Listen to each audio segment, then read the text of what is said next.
নামটা যে প্রিন্স কে দিয়েছে মাধু জানেন, উনি একটা ফকিন্নির পুত, উনি প্রিন্স কিভাবে হয়?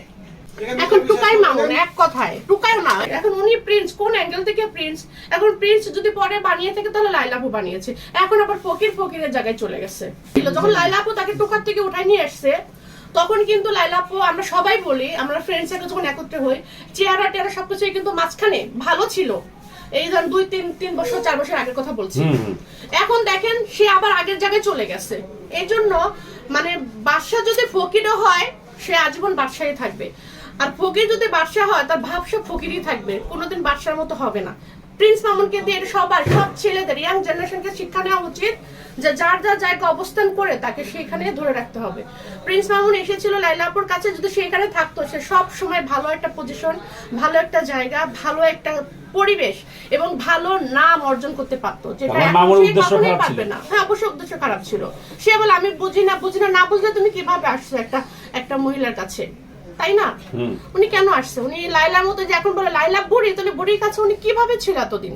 মামুনকে তো ভাইয়া চিনি অনেক আগে, টিকটক থেকে। ওর সাথে পরিচয় হওয়ার আগে একটা মানে টিকটক দেখতাম, একটা চ্যাংড়া পোলা চিকুন করে তারপরে গ্রামে টিকটক বানায়, তো ওইভাবে টিকটক থেকে চিনি। তখন আমি টিকটক চালাই না, তারপরে তো লাইলা আপুর মাধ্যমে চিনেছি। এবং আচ্ছা, ওনাকে তো লাইলা আপুর সাথে কোনো অংশেই যায় না। এখন লাইলা আপু হয়তো বা মামুন, প্রিন্স মামুন, আমি যদি এখন লাইলা আপুর সামনে বলে আপু হয়তো বা আমার উপর রেগে যাবে বা মাইন্ড করবে, কারণ সত্যি একটা ভালোবাসা মানুষ ছিলেন, এখন হয়তো বা নাই, কিন্তু ছিলেন। হ্যাঁ, কারণ আমরা কখনোই লাইলা আপুকে এটা নিয়ে সাপোর্ট করতাম না যে প্রিন্স মামুনের সঙ্গে তার সবকিছু, কারণ আপুর সঙ্গে কখনোই যায় না। আপু কোথায় আর প্রিন্স মামুন কোথায়, এটা কিন্তু একদম সত্য। এবং আপনি যদি 100 জন নারীকে জিজ্ঞাসা করেন, 99 জন নারীরাই বলবে যে লাইলা আপু।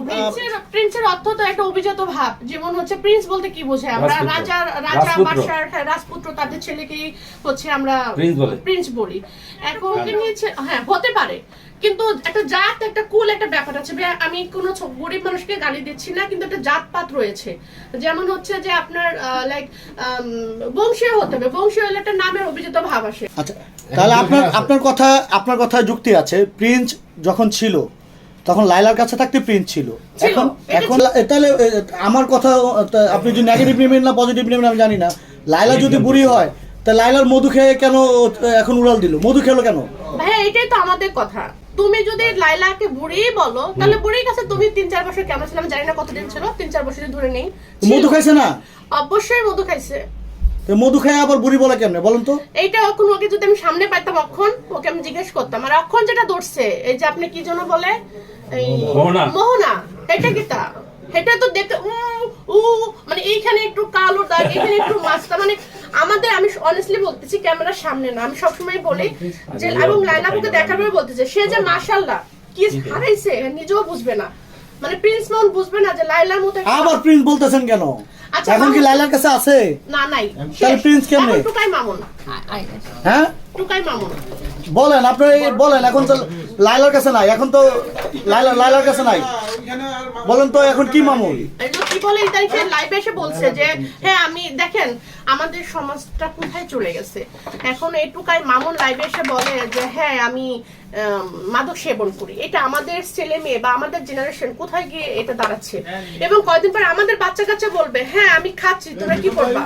এটা বন্ধ করা উচিত, আমার মনে হয় এখনই বন্ধ করা উচিত এগুলো। ঠিক আছে, এগুলো আসলে মানে